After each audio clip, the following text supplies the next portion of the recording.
Hey there, it's Bobby Legs, and welcome to another episode of Bobby Legs Loves Watches. And today, I will be reviewing the Stowa Prodiver. I'd like to thank my buddy Ross for sending this watch in for review. It's because of generous people like Ross that I'm able to produce continual content for the channel. Now, when Ross reached out to me and said, hey, do you want to check out my Stowa diver, the Prodiver, I was like, what? Stowa makes a diver? When I think of Stowa, I think of Flieger watches, right? But truth be told, they've been making divers since the 60s. So I was like, sure man, send that right in. I would love to check it out. But before I continue with this review, please remember to like and subscribe and click that bell icon to get notifications every time I upload new videos. I love making these videos and I hope you like them too. So let's get on with the review. Okay, so let's get right into the specs. We have a 42 millimeter case diameter, a 50.3 millimeter lug to lug. You do have these holes at the end of the lug. Now, it's not like your typical using the spring bar tool, pop that spring bar and strap and do a quick change. These are screwed down here, bars. So you're gonna have to use a screw on one end and unscrew on the other end. And it's not really, you don't see this every day, or at least I don't. But I do have a watch in my collection that has that feature, and it's the Panerai Luminor, as you can see here. And while we're at it, let's do a quick size comparison. 15.6 millimeter case thickness, pretty thick even for dive watch standards. But keep in mind, this is a 1,000 meter diver, so 3,300 feet, so perfectly acceptable. You got that helium escape valve there. 22 millimeter lug width, a beautifully done bead blasted titanium case with some great sharp angles here all around, no hot spots, which is nice, and just a really great looking case in my opinion. On this side you have the crown guards coming up and meeting the aggressively knurled crown, and it has that Stowa symbol there. So let's talk about the strap before we get into further with the crown movement and dial. You have a leather strap here, and inside the leather strap, which is smooth on the outside, you have this textured inside here, and I'm sure they have a name for it. I'm just going to call it like a little honeycomb shape, but it grips. It has enough grip to grip your wrist right, but it doesn't. It's not really aggressive with that. So it's just a very, very comfortable strap. Now this strap is cut to size, so the owner had to cut it to get to the size that they wanted. So when I put it on wrist a little later, it's going to be a little loose on me.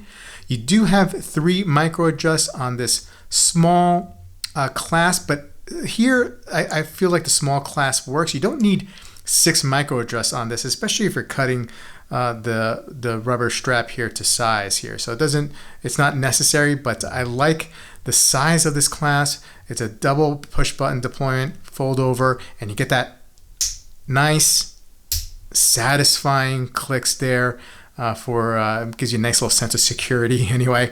For me, it does.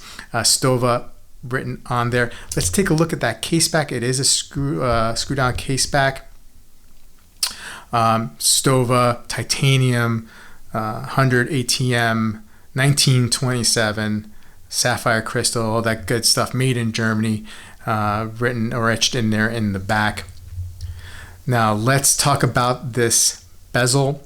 It's a 60 click unidirectional bezel, sorry. Very, very loud, very audible. So there's no mistake when you move it that you're gonna hear it. A little bounce, but sometimes you get that, I feel, with a 60 click bezel. It's not crazy, but it's just a little bounce, and very slight play, but that's okay. This is an aluminum insert, and you do have a loomed pip here at the 12 o'clock position. More on a loom in a little bit. Let's get to the crown. Aggressively knurled. You unscrew it, first position. You get a nice little pop here. First position is the winding position. Second position, we'll turn the date at the 6 o'clock window there, round window.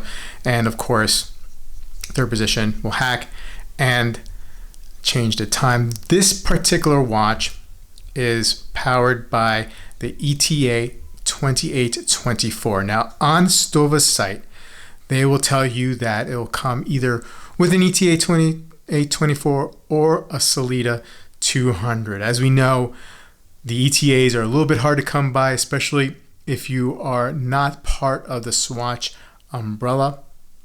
But Sellita is just as good. Workhorse. They're both workhorse movements. Very, very reliable. Now, just an ad here on the website.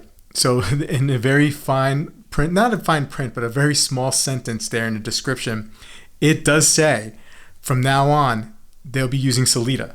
So if you go in the description of this particular Prodiver, you will see that there. So bear that in mind. Like I said, both of them are very reliable movements. You'll do well with either one, in my opinion. Now the dial, you have a white matte dial. You have these sword hands for the hour and the minute marker, and they're heavily loomed, bordered, nice black border around those hands, so it really pops off the matte white dial, in my opinion. Black seconds hand with a circle loomed pip. The dial, you have this inner circle, and then the indices are lined up against that inner circle. Triangles on the 12, 3, 6, and 9. Batons or sticks for the other hours, and those are loomed. At the far edge of the dial, you have a minute track, and at every 5-minute or 5-second interval, you have a little pip.